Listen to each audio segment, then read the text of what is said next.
믿음으로 나가지만 우리 하나님이 안 계신 것처럼, 보이지 않는 것처럼 느껴지는 상황에서 낙심지 않고 우리가 나갈 수 있는 힘은 마침내 역전시켜 주시는 좋으신 하나님께서 지금도 살아계시기 때문인 줄로 믿습니다.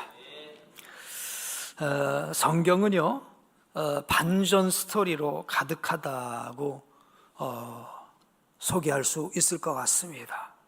여러분, 반전이라는 의미 아시죠? 또 역전이라는 의미도 거의 비슷한 의미인데 조금 다르다고 합니다.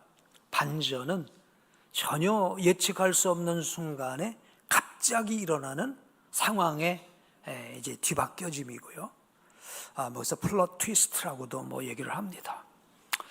그리고 역전이라고 하는 것은 바뀌어지긴 바뀌어지는데 이게 점차적으로 바뀌어지는 것입니다. 성경은 역전, 반전 상황이 많은데요.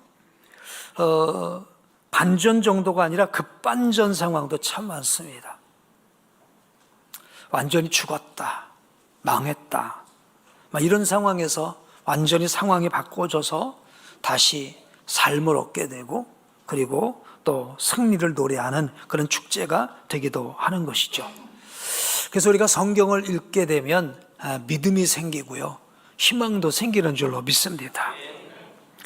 우리 성경이 이렇게 반전 스토리인데 그 가운데서 성경의 시작을 보게 되면 노아의 홍수 사건이 나오죠.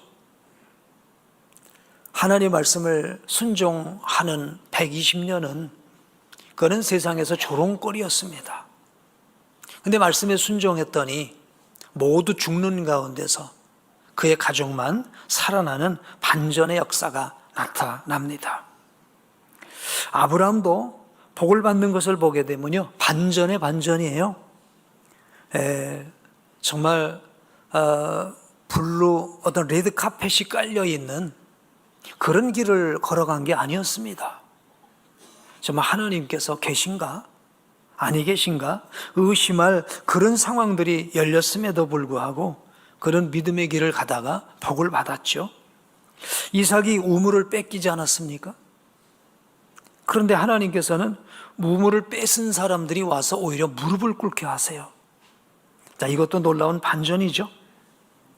믿음의 사람 야곱은요, 육신의 사람 에서에게 늘 눌립니다. 늘 눌려요. 그런데 하나님은 최후에 야곱의 손을 들어 주신 줄로 믿습니다. 태어나서 3개월밖에 안 된 모세, 정말 가장 기구한 운명으로 출발한 모세 아닙니까? 그를 물속에 건져주신 것은 출애굽의 서곡이 되는 그런 반전의 사건이었습니다. 성경은 이런 반전 스토리가 수두룩합니다. 사울은 다윗을 죽이려고 그렇게 눈을 씻고 이제 돌아다니지만 결국 하나님은 다윗을 영원한 이스라엘의 왕으로 세워주시는 것을 보게 돼요. 어제까지 우리가 읽었던 에스더서를 봐도 그렇잖아요. 하만이 모르드게로 인해서 유다 민족을 멸살시키려고 합니다. 근데 상황은 어떻게 됩니까? 결과는 어떻게 됩니까? 모르드게를 죽이려고 매달았던 그 장대에 하만이 매달리고 하만과 그의 일당들이 죽임을 당하게 되는데 거기 보니까 7만 명 가까이가 죽임을 당해요. 어마어마한, 이게 말이 7만이죠. 이게 어마어마한 죽음이지 않습니까? 이 엄청난 반전, 그에 대해서 불임절이 생기기도 하지 않았습니까? 성경은 이렇게 수없는 반전 얘기가 있는데, 그러나 그 어떤 반전도 비교 대상이 될 수 없는 그 반전이 하나 있습니다. 바로 우리 주 예수 그리스도이신 줄로 믿습니다. 그를 죽이려고 온갖 사단과 저주의 권세가 정사와 이제 권력의 힘을 합쳐갖고 예수님을 십자가에 못 박아 죽였으나 어찌 되었습니까? 예수님은 사망의 권세, 저주의 권세, 흑암의 권세를 이기시고 살아나신 줄로 믿습니다. 사망을 이기심으로 완전한 반전을 이루신 줄로 믿습니다. 그래서 주님은 반전의 반전을, 그리고 재반전의 주관자이신 줄로 믿습니다. 오늘 우리는 그 주님을 믿습니다. 예수님은 하나님으로서 인간을 입으시고 성육신하셨죠. 말구 위에 오셨습니다. 그리고 십자가에 죽으셨습니다. 그러나 주님께서 살아생전에 예언하셨던 대로 마침내 부활하셨고요. 그리고 하나님의 보좌 우편으로 승귀하셨습니다. 이제 주님은 심판의 주로 철장 권세를 가지고 다시 오실 것을 우리에게 약속하셨어요. 그를 믿는 자들에게는 영생의 부활을, 믿지 않는 자에게는 영원한 형벌을 예비하고 계십니다. 그런데 오늘 우리가 그 예수 그리스도를 믿는 우리에게는 주님께서 오실 것이라고 하는 그 약속이 전혀 이루어질 것 같지 않은 그런 상황이 지금 우리의 현실인 거예요. 그래서 주님의 오실 약속을 믿음으로 붙잡는다는 게 어려운 것 같습니다. 주님은 주님의 오실 그날을 믿음으로 준비하는 그 사람에게 마지막 날, 마지막 상황에서 모든 것을 역전시켜 주실 줄로 믿습니다. 그래서 우리 하나님께서는 이렇게 구원의 역사가 역전의 역사요, 반전의 역사인데요. 그런데 역사적으로도 그러하시지만은 개개인의 삶에도 반전의 역사도 이루어 주시는 주님이신 줄로 믿습니다. 저는 우리 성도님들의 삶에 정말 이런 반전의 역사가 있게 되기를 축복합니다. 그렇게 기도하고 헌신하고 충성해도 하나님 안 보시는 것 같고 은혜 베풀어 주시지 않는 것 같은 그런 상황에서도 낙심하지 않고 끝까지 믿음으로 나갔더니 마침내 우리 주님께서 우리를 세워주시는 이런 역사, 믿음으로 질병이 치유되고 문제가 해결되어지는 이런 역사가 오늘 우리들이 살아가는 이 땅에서도 이루어졌으면 좋겠습니다. 그러나 분명한 것은 모두에게 이루어지지는 않습니다. 아시다시피 초대교회 성도들은 주님을 믿는 그 믿음으로 사자굴에 던져지고 그리고 불에 태워서 죽임을 당한 그 상황 가운데서도 하나님이 극적으로 그를 건져주시지 않으셨어요. 극적으로 그를 건져주시지 않으셨어요. 그러나 분명한 것은 우리 주님 다시 오시는 날 그들은 영광 가운데 부활하게 될 줄로 믿습니다. 그러니까 우리 생전에 하나님의 반전을 경험하지 못할 수도 있을 수 있으나 그러나 분명한 것은 주님 앞에 서는 그날에는 모두 반전의 축복을 누리게 될 것입니다. 그러므로 이 믿음을 가지고 우리의 상황이, 우리의 삶이 나를 속이는 것 같아도 흔들리지 아니하고 말씀의 줄을 굳게 붙잡고 승리할 수 있는 우리 모두가 되어야 될 줄로 믿습니다. 제가 이제 목회를 하면서 소소한 반전 이야기들이 있는데요. 그 얘기를 하나 소개를 해드리면 저희 교회가 이제 개척을 해서 한 38년 전에 처음엔 가정교회라고 이름을 졌어요. 가정동에서 출발을 했기 때문에 가정교회였어요. 그러다가 이름을 나중에 바꿨습니다. 한 2년, 3년쯤 됐을 때에 복된 교회로 이름을 이제 바꿨어요. 교회가 개척하고 늘 어렵죠. 그런데 하나님께서 부흥을 주셨어요. 한 1년여쯤 됐을 때 한 5, 60명 모였을까요? 그렇게 기억이 되었는 어느 날 저에게 아주 좋지 않은 그런 소식이 들려왔어요. 여전도 회장의 집에서 구역 모임이 있었다는 겁니다. 구역 모임이 있었어요. 그때는 지금처럼 29여전도 이런 게 아니라 여전도 하나밖에 없었습니다.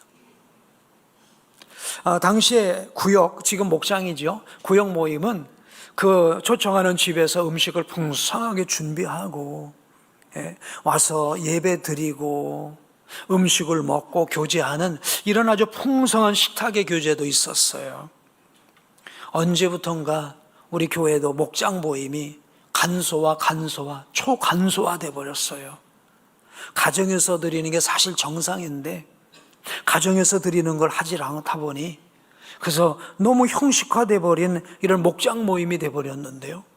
우리 교회가 반드시 회복해야 될, 정말 넘기 어려운 이 언덕이겠습니다만은 꼭 회복해야 될 부분은 가정에서 예배가 연합해서 목장으로서 이루어질 수 있는 이런 예배가 이루어지기를 간절히 바랍니다.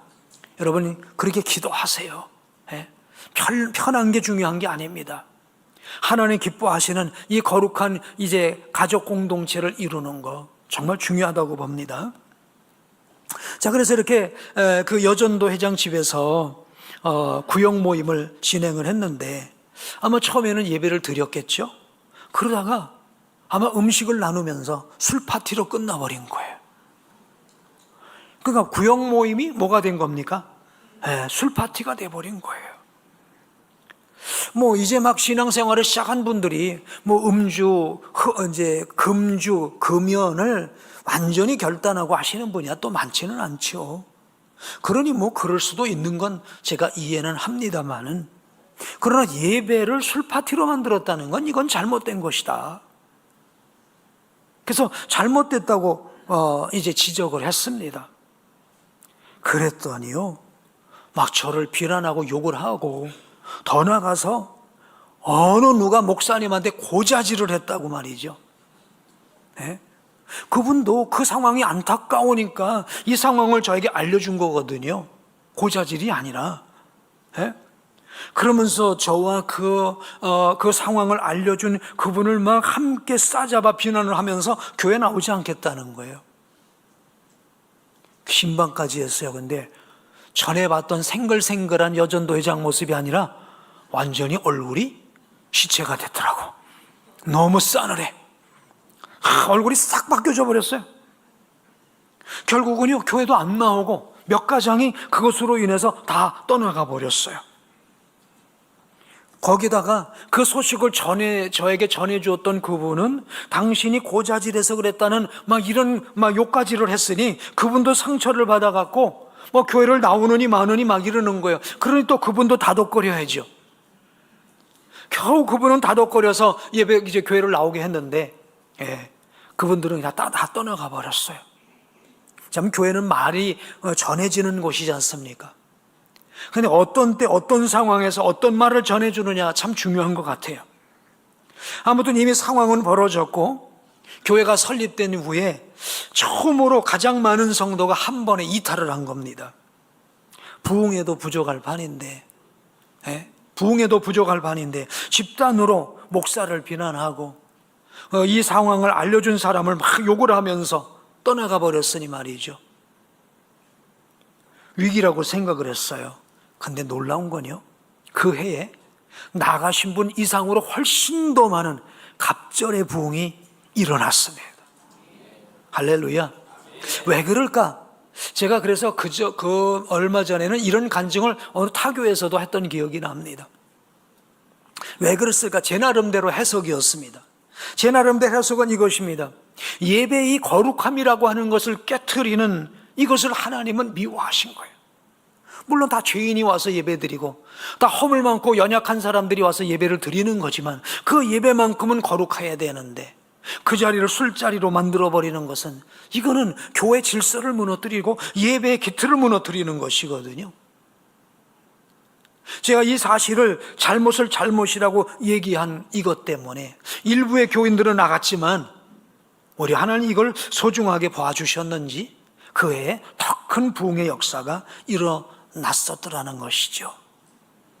저는 그래서 하나님께서 원하시면 반전도 이루어주시는구나, 이런 생각을 해봤었어요.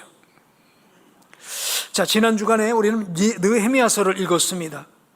느헤미야가 하나님의 뜻을 따라서 정말 귀한 술 맡은 관원의 그 영광스러운 자리를 내려놓고 예루살렘에 와서 무너진 성벽을 재건하지 않습니까? 그러면 협력해야 되겠는데요. 산발락과 도비아는요, 조직적으로 연합전선을 꾸려서 회방을 합니다. 그리고 더 나아가서 느헤미야가 유다의 왕이 되려고 한다라고 하는 악성 루머까지 퍼뜨리는 거죠. 그렇지만 느헤미야는 하나님의 뜻을 이루는 것이기 때문에 물러서질 않는 거예요. 결론은 어떻게 됐습니까? 곧 중단될 것이라고 생각했던 예루살렘 성벽은 완공이 됐어요. 그랬을 때 회방하던 자들까지 우리 하나님께서 이루신 것을 모두가 고백할 수밖에 없었는데요. 느헤미야 6장 16절 말씀에 이렇게 기록하고 있습니다. 한번 읽어보실까요? 우리의 모든 대적과 주위에 있는 이방 족속들이 이를 듣고 다 두려워하여 크게 낙담하였으니 그들이 우리 하나님께서 이 역사를 이루신 것을 알미라. 저 이방인마저도 이건 하나님이 하신 것이로구나 하고 알게 되었다라는 것입니다. 반전이 일어난 것이죠. 여러분, 우리가 믿음으로 나가는 길에는 반드시 장애가 있고요, 저항이 있고요, 위험이 있고요, 위기도 있고요, 고난도 동반되는 줄 믿습니다. 그러나 끝까지 그 믿음을 지켜나가게 될 때에 우리 하나님께서는 역전의 은혜를 주실 줄로 믿습니다. 사실 오늘 우리의 믿음은요, 잘 될 때 잘 되는 것을 믿는 믿음이 아니라 안 될 때 역전시켜 주실 것을 믿는 믿음이 사실은 진정한 믿음인 줄로 믿습니다. 양탄자 깔아놓고 걸어가는 믿음은 그건 믿음이 아니에요. 잘 되니까 잘 된다고 좋아하는 믿음은 그건 믿음이 아닙니다. 어려울 때도 지키는 믿음이 믿음인 줄로 믿습니다.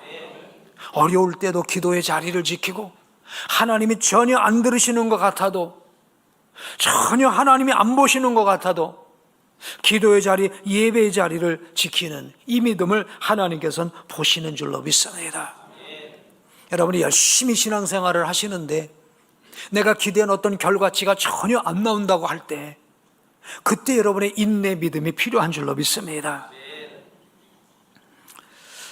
얼마 전에도 제가 그 책을 소개했었는데, 고통에 답하다라는 팀 켈러 목사님의 책이 있어요. 여러분 삶에 혹시 왜 나에겐 이런 어려움이 있지? 이해가 안 돼 라고 하는 분은 이 책을 한번 읽어보시면 좋을 것 같아요. 왜 우리에게 당하는 고통은 문제가 또 이유가 수천 수만 가지이기 때문에 그걸 한마디로 대답할 수는 없습니다. 죄를 지어서 그래? 아니요, 죄 안 져도 얼마든지 고통이 올 수 있어요. 헌신하고 충성했는데도 어려움이 올 수도 있는 거거든요.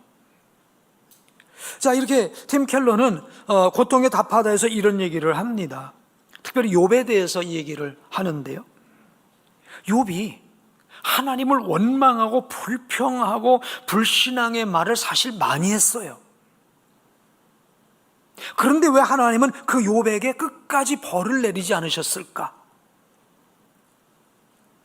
사실 처음에 욥이 했던 고백을 들어보면 욥은 그 고난이 끝날 때까지 입술로 한마디도 범죄치 않은 것처럼 보입니다. 욥기 1장 21절 한번 보겠습니다. 읽습니다. 이르되 내가 모태에서 알몸으로 나왔사온즉 또한 알몸이 그리로 돌아가올지라 주시니도 여호와시요 거두시니도 여호와시오니 여호와의 이름이 찬송을 받으실지니이다 하고 입술로 범죄치 않았단 말이에요. 근데 이 상황은 어떤 상황입니까? 자녀 열을 한순간에 잃었어요. 온갖 재산을 다 잃어버렸고요, 부인마저도 하나님 저주하고 죽으라고 할 정도 상황이 됐단 말이죠. 이 상황에 욥은 범죄치 않았어요. 그런데 그 이유가 문제였어요. 고난의 이유를 알 수가 없는 거예요. 아무리 기도를 해도 하나님께서 응답하시지 않는 거예요. 더더군다나 위로자라고 자처한 친구들은요, 욥에게 지울 수 없는 상처를 줍니다. 그러니까 욥은 생일을 저주하고 자신을 태어나게 하신 그분을 불평합니다. 죽음을 그리워하고 전능자의 화살이 박혔다고 원망을 합니다. 폭풍으로 나를 치시고 까닭없이 상처를 내신다고, 하나님은 까닭없이 고통을 주시는 분이라고 하나님을 원망하고 있었던 것이죠. 근데 왜 이런 말을 하나님이 들으시면서도 왜 욥에게 아무 징계를 안 내리셨을까? 이것에 대한 팀 켈러 목사님의 대답은 이것이었어요. 그에게 비록 원망도 있고 불평도 있고 낙심이라는 불신앙의 모습이 있었어도 중요한 건 이것이었어요. 욥은 하나님께 기도의 줄을 놓지 않았다는 것입니다. 그렇습니다. 우리도 믿음으로 살아가다 보면 어떤 데 목 속상하다 보면 막 불평도 하고 원망도 할 때가 있긴 있어요. 그러나 욥처럼 기도의 줄을 놓치지 않아야 될 줄로 믿습니다. 예배의 자리를 놓치지 않아야 될 줄로 믿습니다. 불평과 원망과 낙심이 무서운 거는요, 기도의 자리를 나가지 않게 만들고 예배의 자리를 나가지 않게 만들고 말씀을 듣지 않게 되는 거예요. 기도하지 않죠, 말씀을 듣지 않죠. 그러니까 점점 영이 삭막해지는 거예요. 그래서 회복의 기회도 얻지 못하고, 하나님께서 또 회복의 기회를 베풀어 주셔도 이게 하나님이 회복해 주신 것조차도 모르는 거예요. 왜? 영적으로 무감각해져 버리고 마니까. 그렇죠. 그럼 욥은 그런 어려운 자리에서 기도의 자리를 포기하지 않습니다. 이게 욥의 위대함이었고 욥의 믿음의 훌륭함이었는 줄로 믿습니다. 결국 모든 상황이 역전되었어요. 그를 그렇게 율법을 가지고 정죄했던 친구들이 어떻게 됩니까? 오히려 욥을 통해서 하나님께 속죄의 제사를 드리도록 할 수밖에 없도록 그들을 오히려 책망하시고 욥을 지지해 주시는 그런 상황으로 완전히 바꿔주시지 않습니까? 여러분, 어떤 믿음의 절망 가운데 있으신 분들 낙심하지 마시고 끝까지 기도의 자리를 유지하시기를 축복합니다. 하나님은 지금도 살아계시고 우리 모든 상황을 보고 계시는 줄로 믿습니다. 그러므로 역전시키시는 분은 우리 주님이신 줄로 믿습니다. 얼마 전 38년 된 병자에 관한 말씀 나눴던 기억이 있어요. 요한복음 5장에 보니까 베데스다 연못가에 가끔 천사가 와서 물을 동하는데 그 연못에 제일 먼저 들어간 사람은 어떤 병에 들었든지 고침을 받게 되는 거예요. 근데 거기에 38년 된 병자가 있었어요. 이 사람은 어떤 사람입니까? 천사가 와서 물을 동화할 때 누가 넣어주는 사람이 없어서 들어가지 못했다는 거예요. 그러니까 다른 말로 말하면 38년 동안 병 고침에 실패한 사람이었어요. 그런데도 그 자리를 지키고 있다는 거예요. 그 자리를 지킨다는 건 바로 무엇입니까? 아직도 나는 하나님을 향한 믿음의 끈을 놓지 않겠다라는 것이죠. 그 자리에 주님이 찾아오셨어요. 38년 동안 그를 넣어줄 사람이 없었으나 마지막 순간 주님이 그를 넣어주신 줄로 믿습니다. 그래서 자리에서 드러나 내 자리를 들고 걸어가라고 하며 그 자리에서 고침받은 줄로 믿습니다. 역전은 마지막 순간에 일어나는 게 역전이죠. 초창기부터 나타나는 게 아니잖아요. 더 이상 고칠 수 없다고 하는 그 순간에, 더 이상 우리가 이제는 더 이상 할 수 없다고 하는 그 순간에 일어나는 것이 우리 하나님의 역전인 줄로 믿습니다. 저희 교회가 요즘도 이렇게 전도에 환신하지요. 화요일, 수요일 정말 우리 전도대원들이 많이 나오셔서 전도하고 있습니다. 이렇게 될 수 있었던 하나의 우리 또 교회의 흐름도 있어요. 여러분 아시는 대로 저희 교회가 창립되기 전에 저희 교회는 저주받은 교회라는 소문이 있었어요.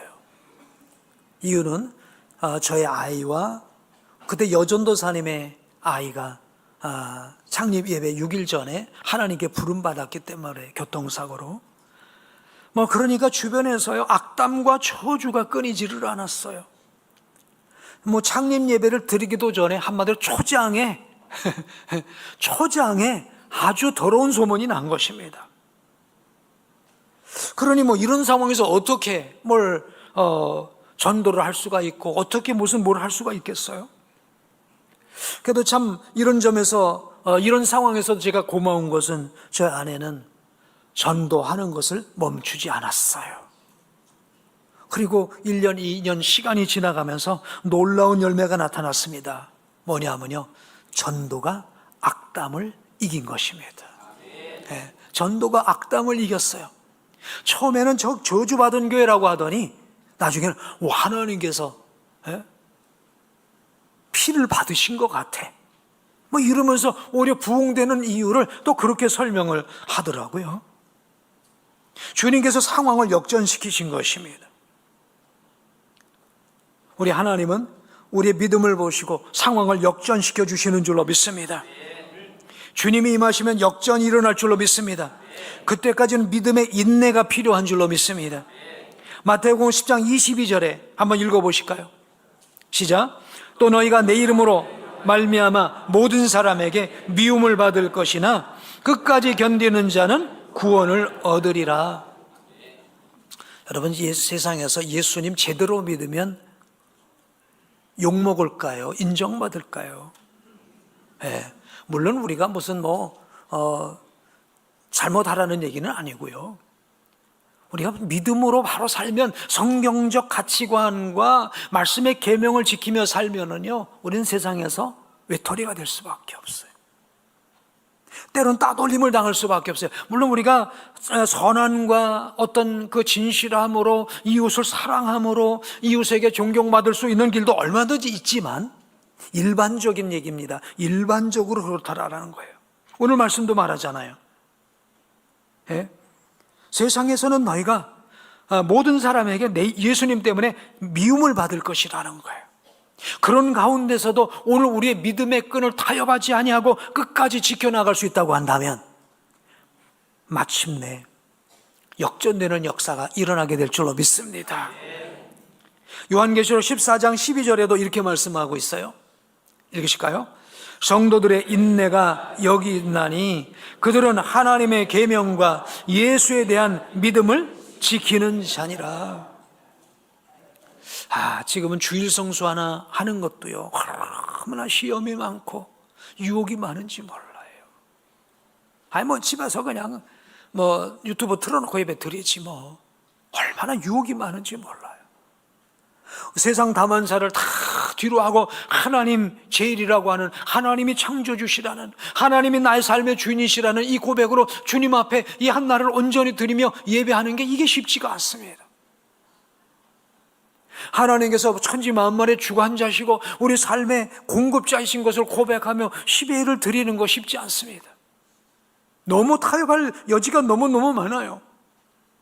그럼에도 이 말씀을 지켜나가는 자, 결국 주님께서 그 모든 걸 아시고 기억해 주실 줄로 믿습니다. 오늘 본문 말씀, 읽은 말씀은 어떤 것입니까?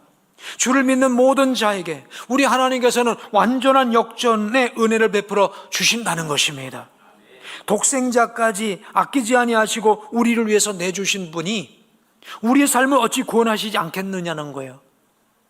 근데 독생자까지 우리를 위해서 내주신 그 하나님은 우리의 상황을 이렇게도 내버려 두신다는 거예요. 어떤 상황으로요? 환난이나 곤고나 박해나 기근이나 적신이나 위험이나 칼에 위험 속에 지금 노출되도록 만드신다는 거예요. 36절에도 보면 이렇게도 말씀하세요. 우리가 종일 주를 위하여 죽임을 당하게 되며 도살당할 양같이 여김을 받는다는 거예요. 예수 믿는다는 것 때문에 도살장에 끌려가는 양처럼 여김을 받는 이런 상황이, 하나님이 우리를 사랑하시는데, 하나님이 우리를 사랑하시는데 이런 상황이 놓인다는 거예요. 그런데 이 37절은 이렇게 말씀하십니다. 한번 읽어보실까요? 다 같이요. 그러나 이 모든 일에 우리를 사랑하시는 이로 말미암아 우리가 넉넉히 이긴다는 거예요. 예수를 믿기 때문에 양탄자만 깔려 있는 게 아닌 거예요. 기도하니까 응답되고, 기도하니까 응답하고, 내가 원하는 대로 척척척척 되는 게 이게 꼭 잘 되는 게 아닌 거예요. 믿음으로 살았는데 도살당할 양처럼 그런 역임당할 그런 순간을 만났어도 포기하지 않는 그 믿음을 하나님께서 보시고 넉넉히 이기도록 역사해 주시는 줄로 믿습니다. 그 하나님을 우리가 믿어야 될 줄로 믿습니다. 우리는 단순히 그냥 희망을 노래하는 사람이 돼서는 안 됩니다. 부시키는 이런 노래 했잖아요. 삶이 그대를 속일지라도 슬퍼하거나 노하지 마라. 슬픈 날을 참고 견디라. 즐거운 날이 오고야 말리니. 그래, 맞아. 힘든 날 지나가면 즐거운 날 올 거야. 세상이 말하는 그런 희망의 노래가 아닌 겁니다. 우리의 믿음의 이 모든 상황을 보시고 반드시 역전시켜 주시는 우리 주님이 계시기 때문에 오늘 우리는 이 이야기를 하게 되는 줄로 믿습니다. 우리는 넉넉히 이기게 될 것입니다. 성경이 말하는 기독교 신앙은요, 반드시 역전되어지는 것입니다. 주님이 이렇게 말씀하세요. 요한복음 16장 33절 후반절입니다. 시작. 세상에서는 너희가 환난을 당하나 담대하라. 내가 세상을 이기었노라. 여러분, 성경에서 보는 우리 참 믿음은 어떻게 흘러왔죠? 믿음의 사람은 항상 핍박을 받았어요. 아벨은 가인이 때리는 돌에 맞아 죽습니다. 또 아브라함은요, 야샬의 책을 이렇게 보면은 니므롯이 죽이려고 아브라함을 죽이려고 얼마나 혈안이었는지 몰랐어요. 하나님께서 택하셨던 야곱은 에서에게 짓눌려서 길을 펴지 못하고 평생을 사는 것 같아요. 내 마음에 합하였다고 하는 다윗은 어떠합니까? 사울이 그를 죽이지 못해서 안달이 되는 그런 존재가 되어버립니다. 이처럼 하나님의 말씀에 순종하는데 그들의 삶에는 바라는 어떤 그런 에도벌론 같은 그런 모습이 없는 거예요. 오히려 이렇게 버려진 자처럼 취급받습니다. 그러나 결국은 어떻게 됩니까? 하나님은 그들을 다 역전시켜 주신 줄로 믿습니다.